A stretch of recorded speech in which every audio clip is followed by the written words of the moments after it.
With its striking cool brass finish, our Ceres pendant looks like a custom designer piece, and installing it is a total breeze.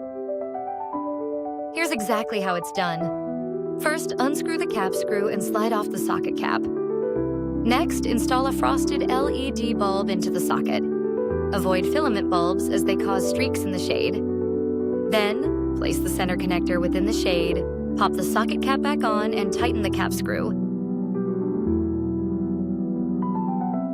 After, thread the wire through the downrods and secure them to the top of the cap screw.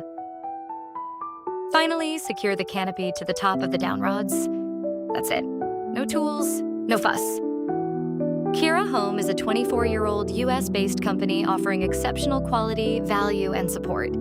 We stand behind our products. Shop with confidence.